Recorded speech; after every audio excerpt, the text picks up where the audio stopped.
ஒரு கம்பெனிக்கு interview attend பண்ண போறீங்க. அங்க இன்டர்வியூரோட ஏஜ் உங்களுக்கு தெரிய வருதுன்னா அந்த இன்டர்வியூரோட ஏஜை பொறுத்து இந்த ஒரு சில ஆன்சர்லாம் கொடுத்தீங்கன்னா இன்டர்வியூர் உங்களை ஷார்ட் லிஸ்ட் பண்றதுக்கான வாய்ப்பு அதிகமா இருக்கு. இன்டர்வியூரோட ஏஜ் வந்து 20ல இருந்து 30 இருக்கு. அதாவது ஜென் ஒய் பீப்புள் அப்படின்னு சொல்லுவாங்க. அப்போ வந்து உங்களோட ஆன்சர் வந்து நீங்க ரொம்ப மல்டி டாஸ்கிங்கான பர்சன். அது மட்டும் இல்லாத ஒரு விஷயத்தை நீங்க பண்றதுக்கு முன்னாடி அது ரொம்ப விஷுவலைஸ் பண்ணி அது சக்சஸ் ஆகிற மாதிரி என் மைண்ட்ல செட் பண்ணி வச்சுட்டு அதுக்கப்புறம் அந்த வேலையை பார்ப்பேன் அப்படின்னு சொன்னீங்கன்னா உங்களை ஷார்ட் லிஸ்ட் பண்றதுக்கான வாய்ப்பு அதிகமா இருக்கு. அடுத்து வந்து ஜென் எக்ஸ் பீப்புள் அப்படின்னு சொல்லுவாங்க. 30ல இருந்து 50 வயசு இருக்கிற இன்டர்வியூவர்.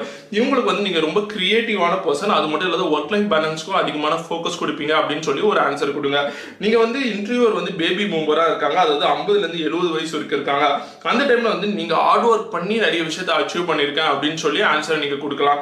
இதுவே இன்டர்வியூரோட ஏஜ் வந்து 70ல இருந்து 90 இருக்கு. அதாவது சைலண்ட் ஜெனரேஷன் அப்படின்னு சொல்லுவாங்க. அவங்களுக்கு வந்து நீங்க கம்பெனிக்கு ரொம்ப லாயலா இருக்கீங்க, கம்பெனிக்காக என்னோட உயிரை கூட கொடுப்பேன் அப்படின்னு சொல்ற ஆன்சர்லாம் நீங்க சொன்னீங்க